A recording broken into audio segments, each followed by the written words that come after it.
everyone, welcome to today's meetup. Today we are going to be discussing the different coding options and how they can help organizations bridge talent gaps through the right tools. Sometimes it's not just about having the right talent, but it's also about giving them the right tools and something that they can work with and makes them feel empowered. So this kind of adaptability and flexibility through different coding options, whether it's low code or code, can help really make kind of innovation accessible, but also deliverable across an entire organization. So for the session, we have Jess and Ramsey. They're going to be leading this discussion and exploring the different coding options that we at Ecosystem AI have on our workbench.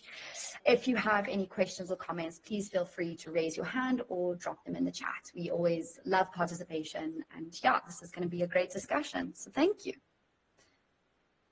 Hey guys, thanks so much, Maddie, for that great intro and the good overview of what's to come.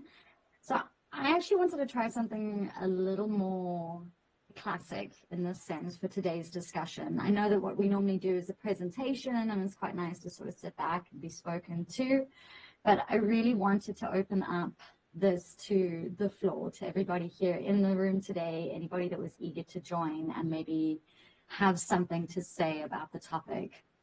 The topic was set quite a while ago, but it aligned really nicely with the session that Matt did last week with the data scientists, with Georgina. And they were talking about exactly this problem. You know, how do we have, as somebody who does code, you know, how can one have a piece of code that does all of the boring stuff for you and then have you do something that's a little bit more interesting and a little bit more challenging.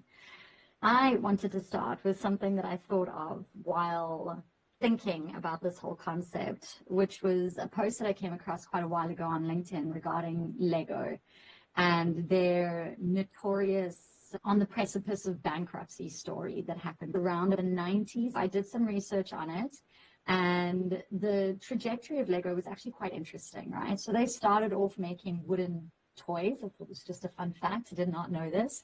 And with the rise of plastics, they figured out how to create the original Lego brick. This was the original Lego brick over here. And when they created this, it was an instant success. Fun fact, if you take just 6 of these, you can have up to 9 billion different variations that you can build. They had something really simple, but something that could facilitate the creation of so much more than one would normally be able to do.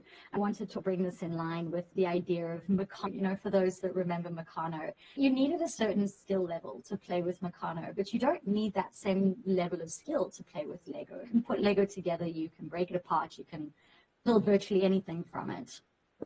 What happened in the 90s was that Lego started to create toys that were quite bespoke. They ended up having sets of Lego put together that fit pretty much that set. You can see this, they've got more interesting and unusual pieces built, and that you can't necessarily see those side pieces. They would fit with the other Lego pieces. The more they did this, they started to need more pieces of machinery to make each of those unique bits. They had upwards of, I think, in the thousands of little Lego pieces that you could create. Now, those of us that grew up in the 90s, I'm sure you'll remember the little plastic cups that your Lego dude could hold and the palm trees and all of the really cutesy things that you could make. But you could seldom take one set and put them with another set and build something new. Sticking to the Lego story towards the end of the 90s, when they realized that no one was buying their stuff anymore, nobody was really interested in it except for collectors who would buy a set, build the set, and then they would buy the next set and they would add that to their collection. Kids had really stopped playing with it. They completely rolled back their offering to basically original terms. They chose about 50 different shapes and kept only those, and every set they produced subsequently had those shapes.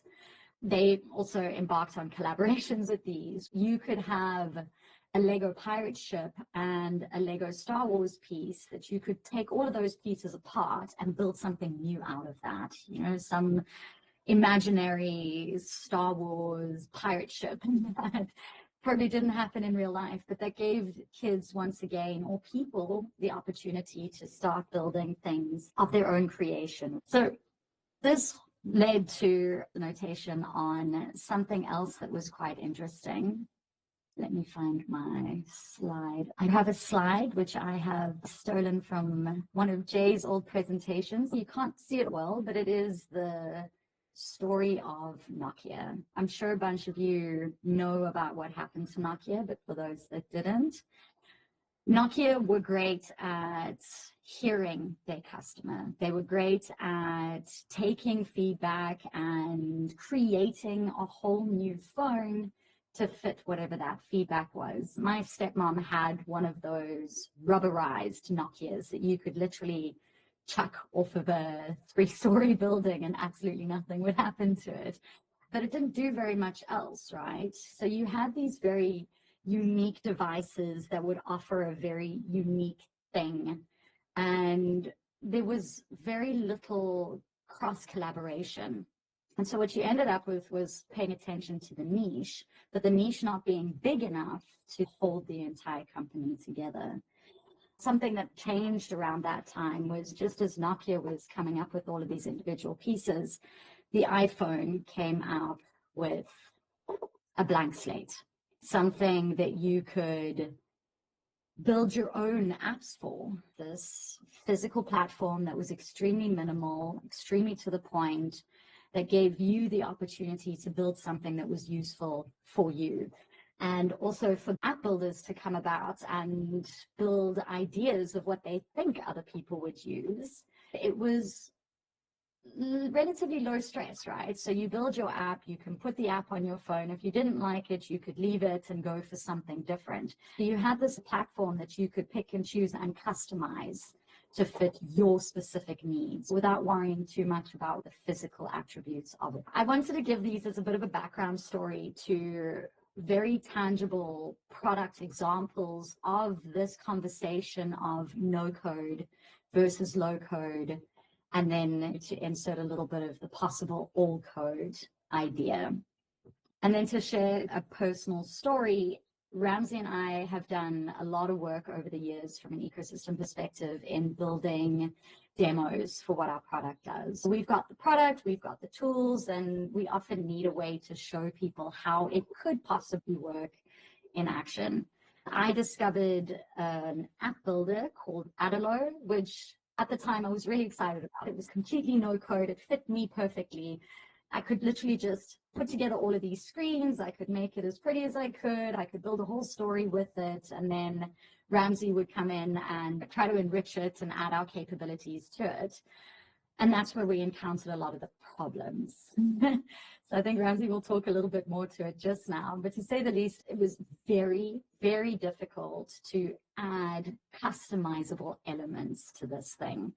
So for me, it was great. For Ramsey, it was not. In terms of being able to demo what it is that we do, it really was not a good option. That to me just encapsulates the perfect example of a no-code space or a no-code example. And then we found Wix. And Wix gave just as much capability to me to be able to build from that very block-based format where I could drop and drag, customize, make things prettier, make things work. But it made it far more possible and easier for Ramsey to work on the back end of it and to then connect our recommenders to it, to have our calls. All the API calls were a lot easier to set up. Am I right, Ramsey? Yeah, it's definitely like coming back to the Adlo, which was a completely no-code environment. And if you did what they allowed you to do, it was amazing. But if you wanted to do anything, it was slightly out of their operating specs, then it was either impossible or you had to do some really convoluted workarounds. But that's always the trade-off between no code or full code. When you have no code, you have to consider each individual action that a user might want to take and make sure that the user can do it in a sensible way without breaking a platform or breaking the system in an unusual way. As soon as you have a few thousand elements that you need to keep track of and how they all interact with each other, it can get very complicated very quickly. These no-code platforms tend to streamline and use the most important elements you need for something like an app builder. So in the case where you were just doing more generic or simplistic things, that would have been perfect. It was just not the right product for what you wanted to do. And I think that's important is to note is that you need to kind of select the environment that will fit your needs. In our case, Aglo was just not the right fit at that time for building demos of the level of complexity that we wanted to build. This led very nicely and neatly into like what ultimately defined the beginning points of ecosystem, what makes it as useful as it is. I see Jay's on the call. I'm not sure if you're available to answer a question or if you're traveling. Maybe he's traveling at the moment. One of the stories we have from the origins is when Jay was on site and doing consulting work, he was encountering a lot of different tools that seemed to do the same thing, but none of them communicated with one another. You end up with very siloed sets of technology that just can't overlap, they can't integrate, they can't do what you need them to do from a broader perspective down a single tunnel, and you have to come out of that tunnel and go down a different tunnel. This was something that was spoken about last week when Georgita mentioned the difficulties that come with having a new piece of software that gets put into your space, and you have to learn how this whole thing works. You have to learn how to speak its language, only to have it be phased out really quickly. Within relatively short space of time, you've then got another product that needs to come into that space, and you need to relearn that language all over again. Ramsey, you could probably talk better to this from an ecosystem perspective, how we responded to that. Yeah, I think it's better to talk about it in the lens of spinning up or trying to kind of start your own AI arm of a company, or just do some AI stuff on your own for your own edification. It's when you first come into it, you will have a question of, what do I need to know? What products can I use? I think most people that have some kind of programming background like I do would go, let's look at something like TensorFlow or PyTorch, these packages for programming languages, and go for some tutorials, build a few models, put some data into it, and get some output. Well, now you have a model sitting there, but like, what do you do with that model? I have a model, a little file on my computer, I can throw data at and get something out. But now you would need to decide, I want to use this for my company somehow. Is it nice to just have people send me data every day and then run it on my computer and send it out? That's a workflow. It's not a very productive or efficient workflow. And scaling is going to be issued. So now you have to start thinking about, how am I going to scale this? How am I going to manage this? And you can start thinking about things like pipelining software. Let's get some pipelining software in there. Let's get some containerization stuff in there. There's all of these steps that you kind of need to take, and at each step you're going to go like, what do I need to know now? Like, I'm doing the most simplistic, solving the most immediate problem at point one, and then going along in the workflow and seeing how new problems are arising each day and trying to find the way to solve that problem at the next step. That is a very long and arduous process. I had some personal experience because I did work for a company previously where I kind of started up their AI wing, and it was an arduous process, kind of starting from the beginning and learning all these steps as you go on. The core problem there being is you don't know what you don't know. So you have to go into a shop and you can buy all the things that you want to buy in the shop, but you don't even know where to begin looking.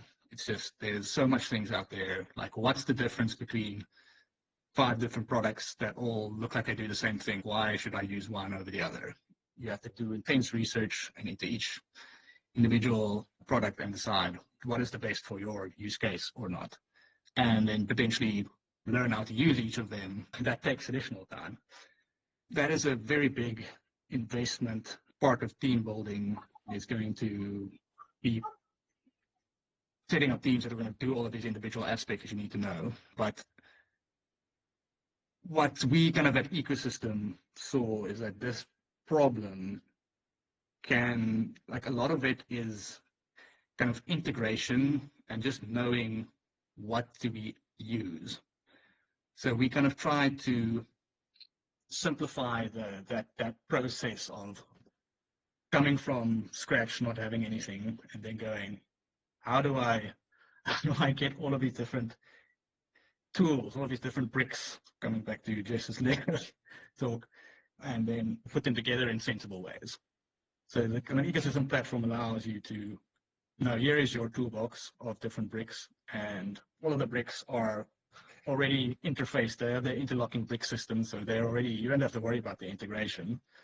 And now you can just put them together in the way that solves your kind of business case and your kind of problem that you need to solve for your company or for your personal project that you're running. Hi, Jay. Hey, Jess. So I paused my camera. I see some. Hey, Graham, everybody. You missed the beginning of this. We're going with a very classic meetup style for today's session, more of a discussion-based space. Sure. Now, so the question I was asking about earlier was sort of this story about how you sort of conceptualize, like we're talking about now, how to ultimately make those Lego pieces fit into all these other ecosystems, having an ecosystem of technologies that communicates with one another.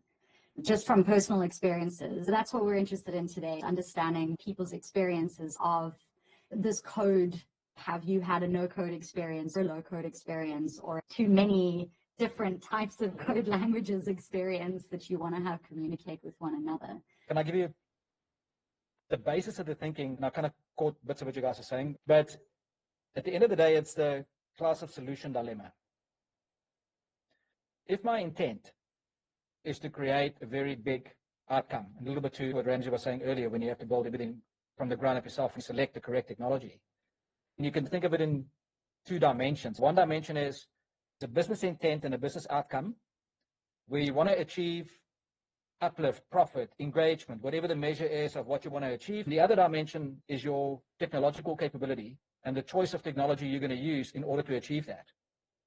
If your decision in your business is to radically or completely differentiate what you're going to invent from anything that anybody has ever done, then I think it is a pure build from the ground up decision. Why would you want to go through the pain of making sense of somebody else's stuff? Okay, say somebody else's stuff. You first have to make sure you understand their architecture, their product, before you can use it. And that amount of time requires effort. On the other hand, if you know that you want to compete in a certain space and you are exploring various technologies, and those solutions show that they've done something better than what you have done, and you want to compete with them, then you need to invest or drive a very different decision than using somebody else's stuff to lift you to the next level. So I think that the no-code and low-code debate is that if you have a pretty simple requirement, a specific need in place that fits with a no-code tool, you can assemble an outcome, then I think no-code tools are amazing. I think they're awesome. They get the job done. If your application gets delivered on that, then you should use it. But inevitably, what happens, especially in our business where it's mostly business-based tech, there are hundreds of moving parts. There are different rules and security criteria. There's complexity in the architectures. There's a way in which it gets used. There's decisioning criteria. There's different processes. There's different steps you have to follow. And as soon as that happens, it means you need to have a headless architecture so that the active assembly is done by the person who consumes a particular capability rather than using somebody that's pre-built by somebody else. And it's about growth, right? Sure. No, I was just going to say that, maybe just to finish the kind of train of thoughts, is that if you had to think of the ecosystem story, we often talk about the no-code solution. But no-code to whom? Because like the Adelos of the world and so on, I think they are amazing tools to deliver what they need to deliver. They do the job they need to do. But if you wanted to go and figure out a behavioral algorithm to take a person's transaction history, extract a behavioral capability from that, work out how you're going to communicate with that person over time, figure out what you're going to be doing algorithmically, collect all the data needed for the algorithm to be calibrated, fine-tune the algorithm over time, bolt it into wherever you're going to be using it, you have to decide, would I want to go build all of this myself, or do I want to consume it as a headless capability that the code that I do doesn't have to be no code, low code, or code decision. I could use vibe coding, Lovable, Cursor, or some tool to build a piece unique to my story. I can still use an external capability that that you get from somebody that deeply specializes in the field that they specialize in. And I think that's why people work with us, is because we specialize in a certain field. And you can bolt what we do into the core. That's why I quite like the Lego story, because I'm still a massive fan of Lego Mindstorm as an example. And what happened with Lego Mindstorm, for those who don't know it, it's essentially a compute brick that you could plug Lego buttons into to do servo motors, and you build your own robot. All my kids at some point built robots using Lego Mindstorm. And Lego didn't want anybody to mess with it. They kept on encrypting, closing it up. And the more they close it up, the more people wanted to hack it. The consequence, they killed the product line, and everybody went to Raspberry Pi, where you can do what you like. So that means that they could have participated, even though they made the decisions up to a point. They still close it off without going all the way. So that's why I think that for us, when we speak to clients or discuss the debate, we say to them, well, that's why we tell everybody how we do it.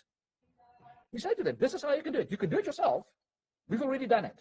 But this is how we do it. Here's the algorithm. Here's the entire capability. Doesn't mean that you should.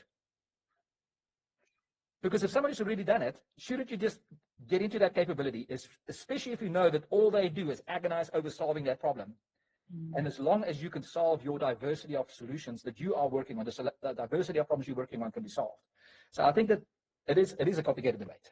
Like, it reminds me of one of the examples that I often think about when we're talking about this is the Amazon personalized one, right? So Amazon personalized literally makes recommendations on items, and that's it. There's a checklist of 5 things that it does. And it's very good at doing those things because it's trained on Amazon data and deployed in a very specific environment. But it's very siloed. You have this narrow pathway that it can go down, and you can't really grow beyond that. You can't add something into it that's more of an exploration beyond that space. So you have to be stuck to that one particular solution. And Jay, as you say, I mean, if that's the only thing you ever really want to do, then, that's something that's good to do. Yeah. But I think let's take one of our examples that for me has been something that we keep on assessing and reviewing, like the ecogentic journey. So what does that mean? It means that essentially is an agent AI workflow or an agent AI journey that you could probably use your favorite cloud provider, or you could use LangGraph to build that yourself. For anybody who's used LangChain or any of the open source frameworks, you'll know that the pace that these things move at means that you would have to do code breaking changes every week or every 2 weeks. You need a team dedicated, maintaining the fact that things are changing all the time. What we're trying to do is create an abstraction. And LowCode is a suitable abstraction to solve a problem at a pace and in a way that doesn't lock you into the evolution or the adolescent cycle of the technological platforms that you use. If you want to build a real-time interactions engine that's going to bolt into your UI, and you call an API that needs to return the best possible offer or the best possible image sequence of actions or the Netflix banner or whatever you want to implement, you call that API and you don't have a concept of a model and the like. You want to be able to just go do a lookup because you're in dumb mode. And your separation, and actually this is Graham's field, right? Enterprise architecture and a commonality variability problem. And anything that evolves at a different pace, you want to separate. So that means the evolution of the model that you're going to be using, the capabilities that you apply, shouldn't affect the front end other than the fact that it gets better at what it's doing. But if you're going to build something that requires you to change the entire stack every time you make even the tiniest change, that's what I think the software world has been working on, isn't it? To separate all the concerns so that you can evolve them independently. And the no-code world is saying that, let's look at our no-code agentic framework. If you wanted to get a guardrail-based journey together that calls an API, a recommender, calls an MCP, breaks out to WhatsApp, you can't just go get something off the shelf. You would have to build it yourself. And anything is possible, as you know. I mean, there's a joke in the software world. I know it's a San Francisco joke, but you can solve almost any problem with tequila and force. That means that if you look at a spreadsheet and you don't like Microsoft Excel, you're going to go build your own. If something is available and it does the job well, and you can get your mind around getting to see how it works, and you can see that they're gonna have longevity of implementing what they implement, then ideally you would want to use it. And it's the same for us, by the way. So remember, we have a worker architecture that, in a worker architecture, like Ramsey mentioned earlier, like PyTorch and TensorFlow and the like, or H2O or those kind of models, they evolve radically under the covers. Our clients will never see the pain that we go through in making them work continuously, because a worker architecture shields the complexity. The same with like the MCP implementation now. The Model Context Protocol was published. I implemented it. Everybody implemented it. You can now go mcp.ecosystem.ai docs. You can go run it. It's integrated. You can integrate with any of your agent journeys. It's done. You don't have to even think about it. You know what I mean? So I think your code platform now, if you want to go hard code a front end, that's fine. But you then want to call a capability that you don't have to go through all the research and the background to build it from the ground up. It's kind of, I think, one of the core debates. Yeah, no, definitely. I think Sorry, I've just been talking over you. What's fine. Maddie's question. I think you've pretty much answered my question, but I'm still going to ask it. I'm drawing back to the conversation we had last week with Matt and Georgina. I'm not a coder, but speaking of what she spoke about, she said there's certain work that data scientists and developers like to do that kind of gets them in that groove. It's stimulating and it's that challenging work that they enjoy.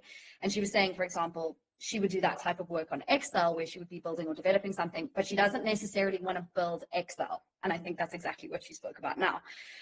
Does our platform and workbench have that kind of flexibility where it's different for every coder or developer scientist, that they may want to build Excel, but they may also want to do just very easy work on Excel? Is our platform for workbench like that?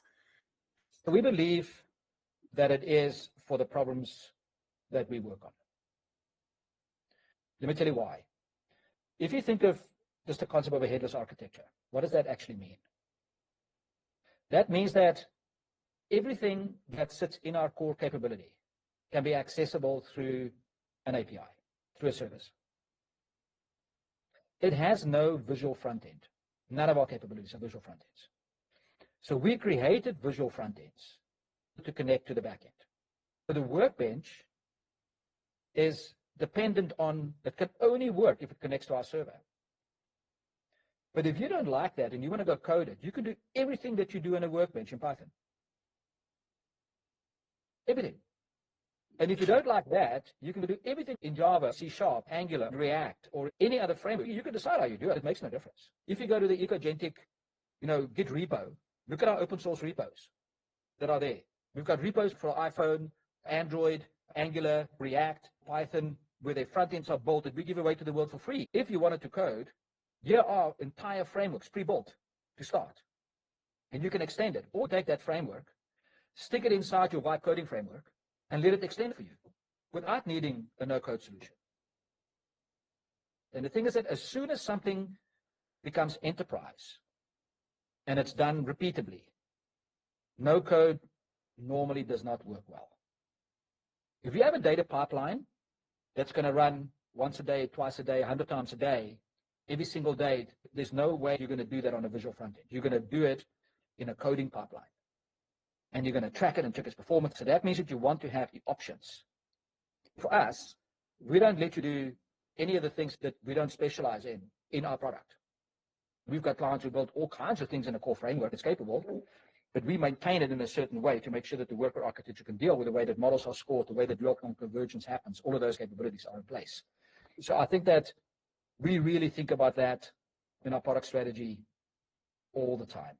And even when we deal with clients and get feedback from the developers that use our framework, they load IntelliJ or their favorite dev tool, they load a plugin, they connect to the backend, they get the source code, they extend the framework, they build it out. Every time we release a new release, like on our Maven framework, we've got probably since 2017, 18, we've got Maven repos that have been there, and you want to build out your own source code on top of our framework. It's been available for people to extend in any way they like.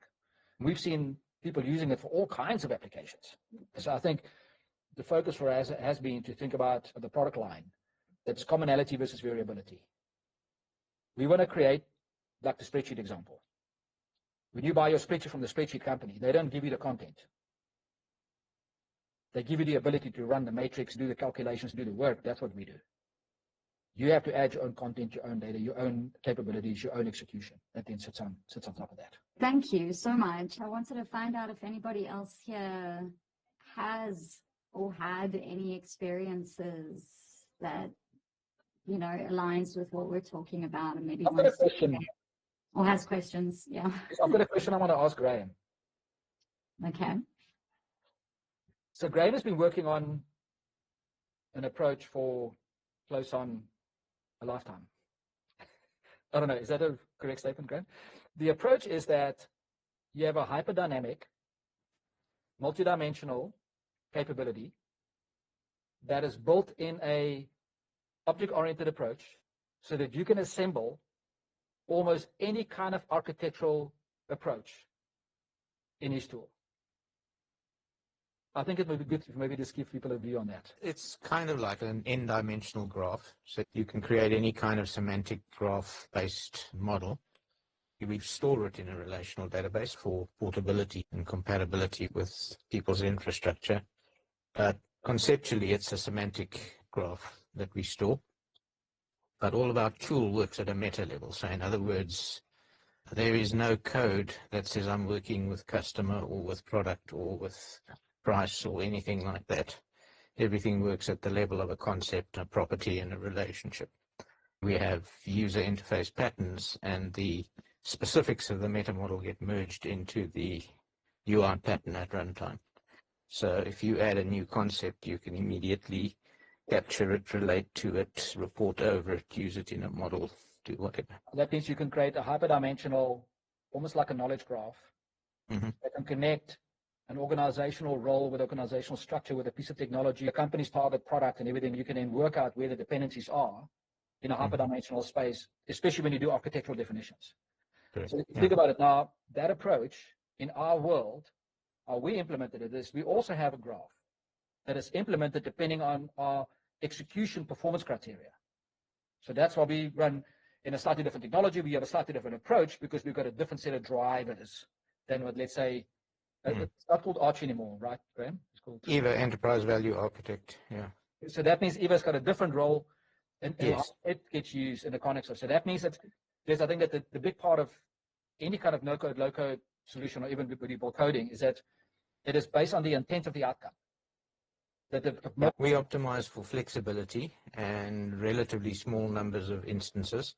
You guys optimize for performance and huge numbers of instances. Yes. Yeah.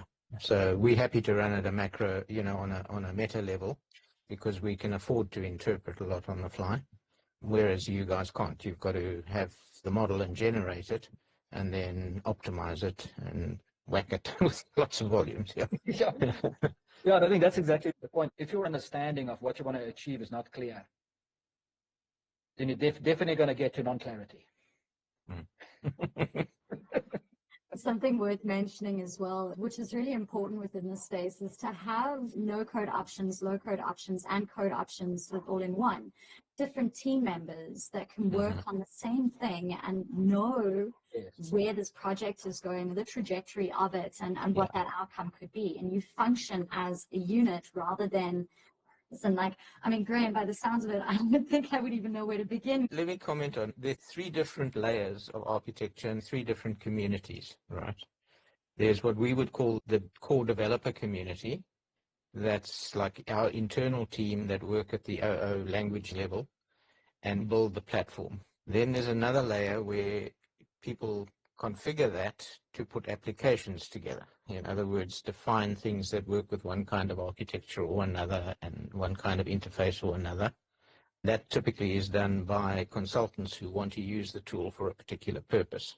And then you get the end user community, which is the guys who are going to put their data in, work with it and do analysis and reporting, right? And I think it's the same for what Jay's talking about. You've got a core platform, the engine you build to manage and train models. Then you've got a layer on top where you can build workflows and you can build UIs and things to tailor it for a particular problem space. And then you've got the users who are going to, pump data through the thing. Yeah. Yes. Yeah. Yeah. And I think exactly that. And I think that architecture, maybe it's not always understood by everybody, but once you make sense of it, a lot becomes clear. The low-code, no-code end user community doesn't want to do any code. They want to work with data and put something in and get something out. The guys one layer below that, the customization and the apply to a certain problem space, they want to work with low-code to get stuff done quickly, and they want to leverage the capability underneath.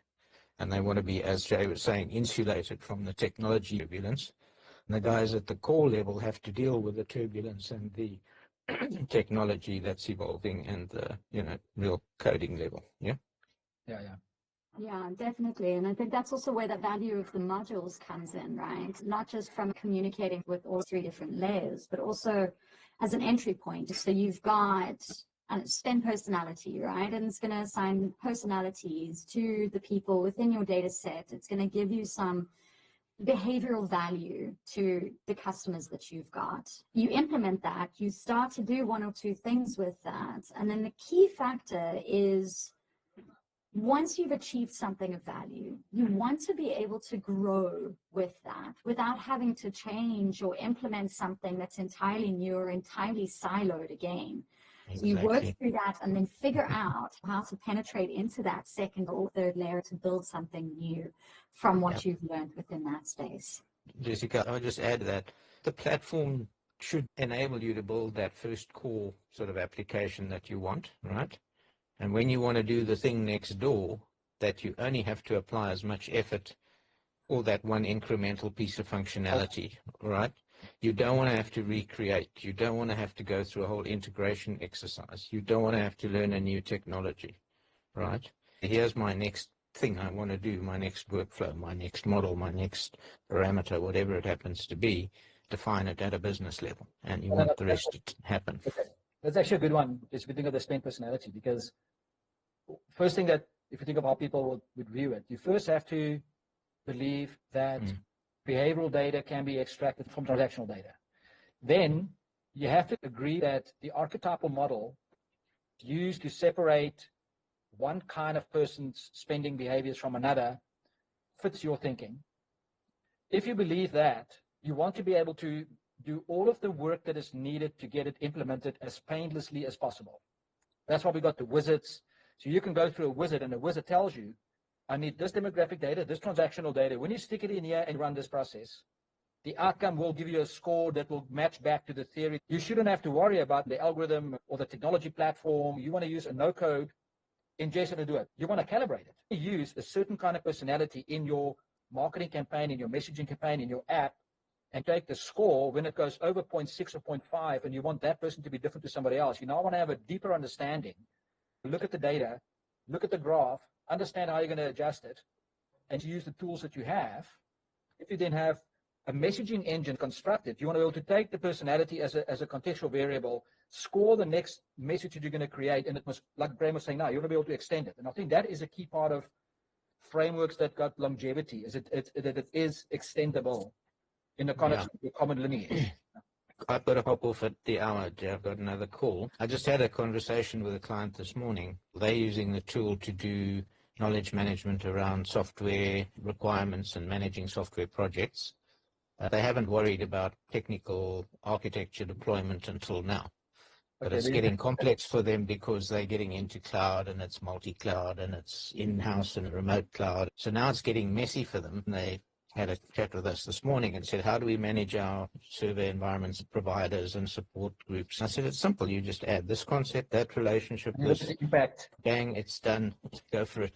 So it's about a day's exercise to add that capability. Before you drop off, what might be a good Yeah. exercise to do, and Jess, and Matt, for you guys as well, would be to configure an architecture based on our approach.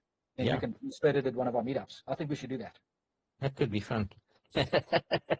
We'll Another definitely item be in on touch. the view list. Oh, shit. You know that, Graham, I just came from a client. That's why I was late for the session. There is always this discussion in our world, and all of our enterprise clients have got complexity problems. Yeah, And almost all of absolutely. them trying to solve it one step at a time rather than having an holistic architectural, and it is still, I'm flabbergasted.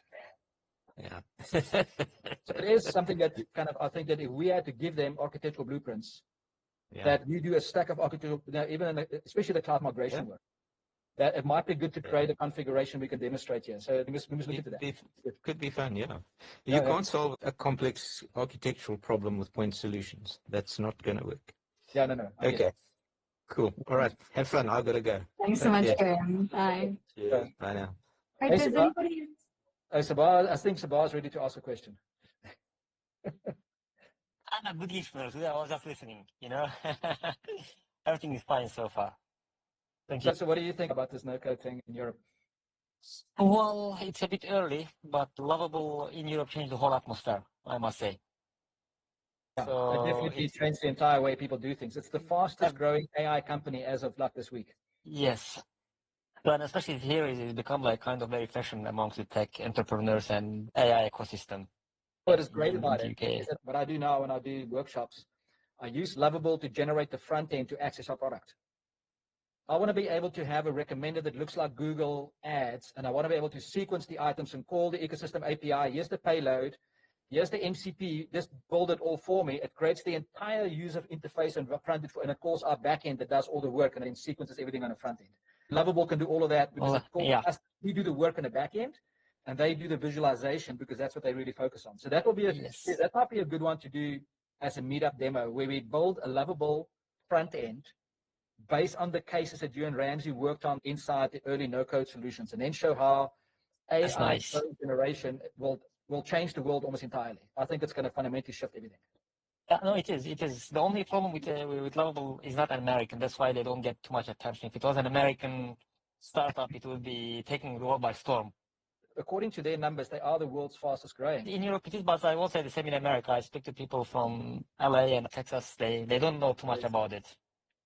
They're busy developing Replica. So Yeah. Okay, that's good. All right, guys, thank you so much. Sabah, Excellent. thank you so much for the Thank you. participation. It's great to hear from you. If there's nothing else that anybody... All right, great. Thank you for the chat. I really enjoyed this. Very classic style meetup. Definitely keen to do a couple more of these along the way. Sounds good. Thank you for your time. Thank It was very you. informative.